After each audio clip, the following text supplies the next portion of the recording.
Bacaan dari kitab Yeremia.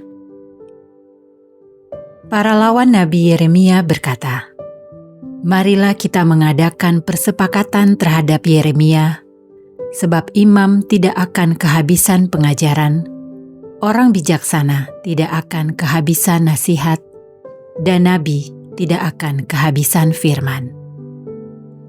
Marilah kita memukul dia dengan bahasanya sendiri, dan jangan memperhatikan setiap perkataannya. Perhatikanlah aku ya Tuhan, dan dengarkanlah suara pengaduanku. Akan dibalaskah kebaikan dengan kejahatan? Mereka telah menggali lubang untuk aku. Ingatlah bahwa aku telah berdiri di hadapanmu dan telah berbicara membela mereka, supaya amarahmu disurutkan dari mereka." Demikianlah sabda Tuhan. Syukur kepada Allah. Selamatkanlah aku ya Tuhan, oleh kasih setiamu. Selamatkanlah aku ya Tuhan, oleh kasih setiamu. Engkau akan mengeluarkan aku dari jaring yang dipasang orang terhadap aku, sebab engkaulah tempat perlindunganku. Ke dalam tanganmu lah kuserahkan nyawaku. Sudilah membebaskan daku ya Tuhan, Allah yang setia. Selamatkanlah aku ya Tuhan, oleh kasih setiamu. Sebab aku mendengar banyak orang berbisik-bisik, menghantuiku dari segala penjuru.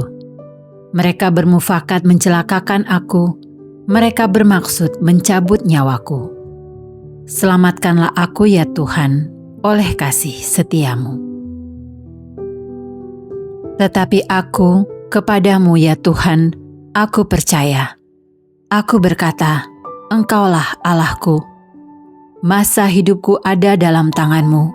Lepaskanlah aku dari tangan musuh-musuhku, dan bebaskanlah dari orang-orang yang mengejarku.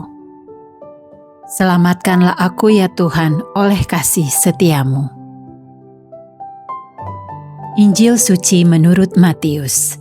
Dimuliakanlah Tuhan. Pada waktu Yesus akan pergi ke Yerusalem, ia memanggil ke-12 muridnya tersendiri dan berkata kepada mereka, "Sekarang kita pergi ke Yerusalem, dan Anak Manusia akan diserahkan kepada imam-imam kepala dan ahli-ahli Taurat, dan mereka akan menjatuhi dia hukuman mati. Mereka akan menyerahkan dia kepada bangsa-bangsa yang tidak mengenal Allah, supaya ia diolok-olok, disesah, dan disalibkan. Tetapi pada hari ketiga, ia akan dibangkitkan." Maka datanglah ibu anak-anak Zebedeus beserta anak-anaknya kepada Yesus, lalu sujud di hadapannya untuk meminta sesuatu kepadanya. Kata Yesus, "Apa yang kau kehendaki?" Jawab ibu itu, "Berilah perintah supaya kedua anakku ini kelak boleh duduk di dalam kerajaanmu, yang seorang di sebelah kananmu dan yang seorang lagi di sebelah kirimu." Tetapi Yesus menjawab, "Kamu tidak tahu apa yang kamu minta. Dapatkah kamu meminum cawan yang harus kuminum?" Kata mereka kepadanya, "Kami dapat." Yesus berkata kepada mereka, "Cawanku memang akan kamu minum, tetapi hal duduk di sebelah kananku atau di sebelah kiriku, aku tidak berhak memberikannya. Itu akan diberikan kepada orang-orang bagi siapa Bapa-Ku telah menyediakannya." Mendengar itu, marahlah ke-10 murid yang lain kepada kedua saudara itu.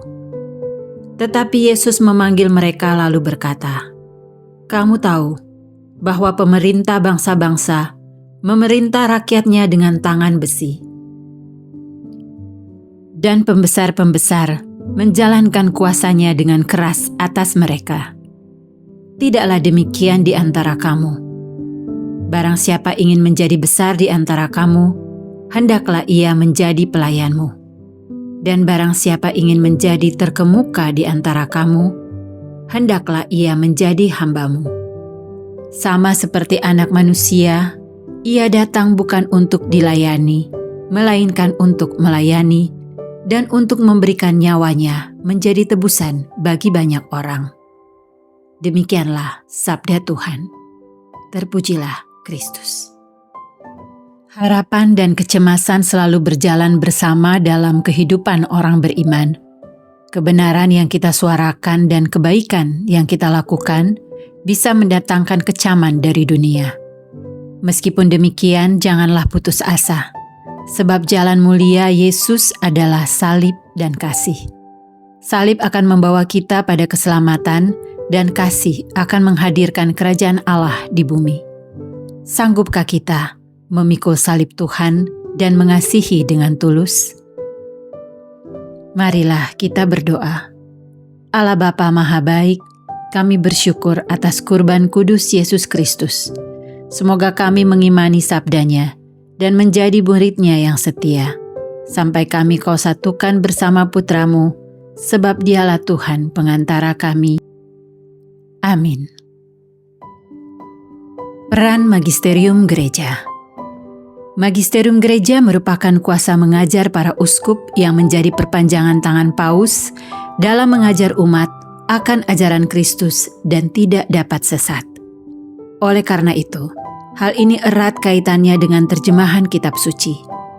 Kitab suci erat kaitannya dengan tradisi. Para uskup yang merupakan perpanjangan tangan Paus di setiap daerah memiliki kuasa untuk menyatakan benar atau salah suatu ajaran atau terjemahan dalam kaitannya dengan iman Katolik.